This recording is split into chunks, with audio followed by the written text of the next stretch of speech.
All right. So now that we know when something, when a sample was, what time it represented, and what it was telling us, we can now piece everything together to put together a reconstructed climate. And so that's really the second part of this module, and that's really the last thing we're going to be talking about today. And so I'm going to take it in 4 parts.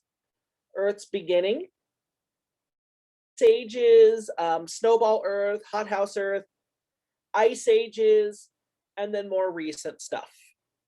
So let's jump in. Now, before I do anything, one of the things I want to be very, very, very careful about is I know that there are different viewpoints about the origins of the Earth. I know that there are different spiritual viewpoints, different philosophical viewpoints, and so on and so forth. I am not here to tell you what is or isn't right or wrong. All I'm going to be doing in these next set of slides is just presenting the scientific best guess based on the evidence that we have history and origin of the Earth. So this is not to tell you I'm right, you're wrong. I'm just presenting the scientific viewpoint, the best guess that we have developed based on all of those proxies and all of those reconstructions. That being said, let's jump in. So the whole universe was in a hot, dense state, and nearly 14 billion years ago, expansion started. Wait, that sounds kind of familiar. I don't want to get copyright infringed. Bang, the Big Bang. Over the next roughly 10 billion years, solar systems, galaxies formed. Somewhere in there, you had Darth Vader and Luke Skywalker finding out, or Luke Skywalker finding out that Darth Vader was his father. Darth Vader eventually coming to his son's aid at the end of Return of the Jedi. Spoiler alert. And then about 14.6 billion years ago, Earth formed. There are actually 2 prevailing scientific theories on how Earth formed. The theories are what are called homogeneous accretion and heterogeneous accretion. Now, I want to be very, very, very careful here. Don't Google search homogeneous and heterogeneous and just take what you find on Google, because what you're likely going to see is a lot of stuff from chemistry. This is actually a little bit different. This is the astronomical viewpoint on the formation of our planet. So the theory of homogeneous accretion states that around 4.6 billion years ago, the sun formed. Basically what happened was there was this gigantic swirling disk of dust. For a number of reasons, a lot of that stuff started to collect in the center. As it collected in the center, gravitational pull caused more things to collect in the center. As all of the stuff started collecting in the center, it was rubbing up and banging into one another. That creates, if you rub your hands together, that creates a lot of friction, a lot of heat. Now think about this, but on a galactic scale, gigantic scale. This was happening so much heat was being produced that something then magical happened. The hydrogen that was embedded in all of this dust started to fuse together into helium. And that fusion of hydrogen atoms into helium created a big release of energy. Our sun was born. Now, that being said, wrapped around our sun, spinning around our sun, was all the leftover dust.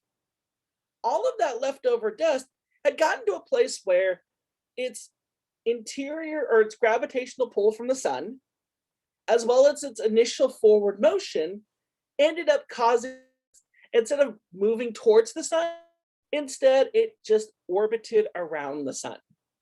So we have all of this stuff orbiting the sun.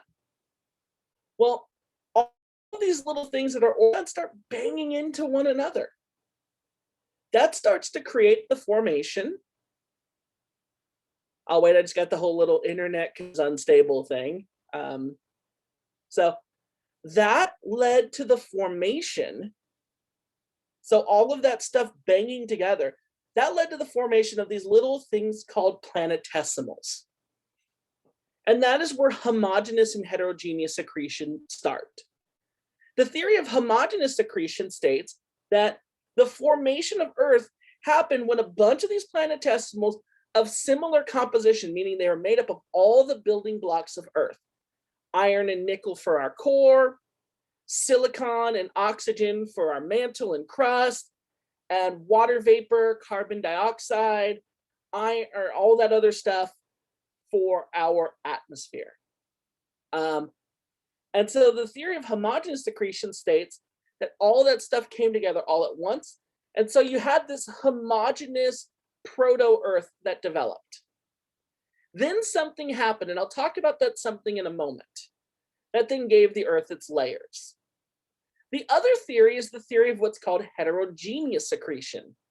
The theory of heterogeneous accretion states, rather than it being this bombardment of all similar planetesimals, we actually saw a sequence. So once the sun formed, the further away you got from the sun, the quicker things began to cool. The Earth began to cool. The autotrophs began to drool. Well, what was happening at that time is, as things are beginning to cool, the stuff that has the warmest melting point solidifies first. Well, iron and nickel have the highest melting point. They have a very high melting point. So what happens is, it is believed that those things solidified first. And so the very first thing that formed our Earth was this bombardment of newly solidified iron and nickel stuff that collided together, and that was our core. Then as time goes on, other stuff begins to solidify. There are these things called silicates. Silicates are made up of silicon and oxygen, and they're basically the building blocks, at least one of the main building blocks of rocks and minerals. Silicates are a big component of that. And it's believed that those then began to cool and solidify, and then they kind of glommed on to that now solid core to form our mantle, and then eventually our crust. And then finally, the last round were these things called wet planetesimals. These are things that were made up of stuff that would cool and solidify last. I'm talking about things like water vapor, carbon dioxide, nitrogen, and all of those things begin to bombard the Earth finally. And so now we have this nice layer with an iron and nickel core, a silicate mantle and crust, and then finally a gaseous atmosphere. So these are the two prevailing theories, and there's a lot of evidence to suggest both of them. So even though a theory has a lot of evidence suggesting it, there may actually be competing theories. Hopefully at some point we find more evidence that then tells us, hey, one of these happened over the other. But for right now, there's a lot of evidence suggesting both of these. So the last thing that happens with homogeneous accretion, so we get that homogeneous planet. Now, as that homogeneous planet forms, all of those things come together. Just like with the sun, it gets really, really, really hot. And all of this stuff begins to melt. Now, I don't know if you've ever made the mistake before of leaving out a big carton of chocolate chip cookie dough ice cream and then letting it melt.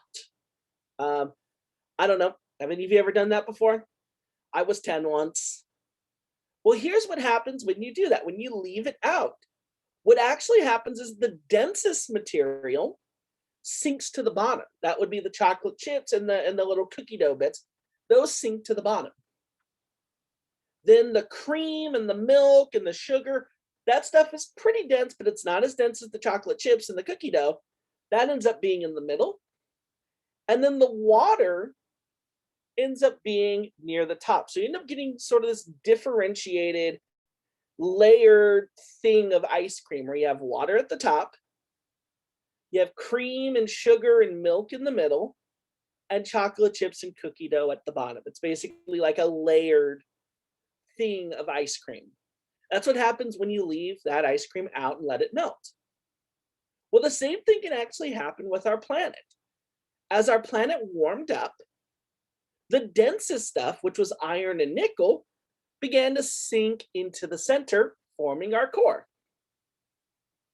That's what's called planetary differentiation. Then the lightest stuff, the water, the gases, the oxygen, the lightest silicates, things like granite, begin to bubble up to the surface. And so eventually what we have is we have a very layered planet Earth. And then once the Earth began to cool and the autotrophs began to drool, or I think rule actually, keep on quoting that song. Once that happened, we had a fully differentiated Earth with a very dense center and a relatively light exterior, just like what would happen if you leave chocolate chip ice cream out. Heterogeneous accretion just goes back to saying that the first planetesimals that formed the Earth were the iron and nickel ones. That gave us our core. Then the mantle. The mantle is made up of this hodgepodge of silicate, the stuff that rocks are made out of, and a little bit of heavy metals. So that's our mantle. And then our crust formed last. And then any gases that were embedded in all this stuff and all those wet planetesimals made their way up to the surface. And in that way, we have a differentiated planet Earth. The main thing I want you to get, homogeneous accretion, everything came together all at once. Similar planetesimals all came together all at once. Heterogeneous, it happened in a sequence. First, the heaviest stuff, iron and nickel, then the mantle, the silicate mantle, then the lighter core, and then the gassy stuff at the end.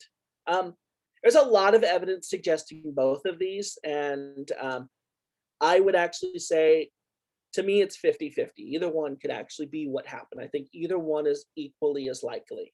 There may even be some blend of the two that we don't know of.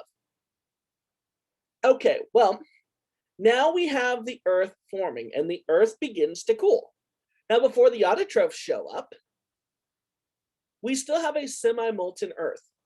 And at this time, there's still a lot of planetesimals and little things that are picking teams. Well, one of these really big things that's picking teams is this gigantic Mars-sized thing that essentially collides with the Earth. Now, obviously, today, that would be seen as a world-ending event. But it is actually believed that this is what actually set the stage for life to even begin. Here's why. When that Mars-sized thing collided with the Earth, it sheared off a huge chunk of the Earth, and then it kind of blended and globbed on with what's left. That huge sheared off chunk began to rotate around the Earth, began to revolve around the Earth. It began to cool and collect into a little thing that orbits around the Earth, and I think you know where I'm going with this. That was the moon. That gave us our moon.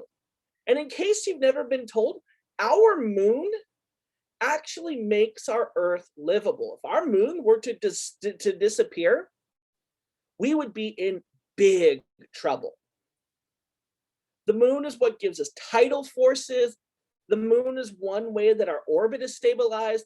The moon acts like a bulletproof vest in very many ways, preventing asteroids from hitting Earth.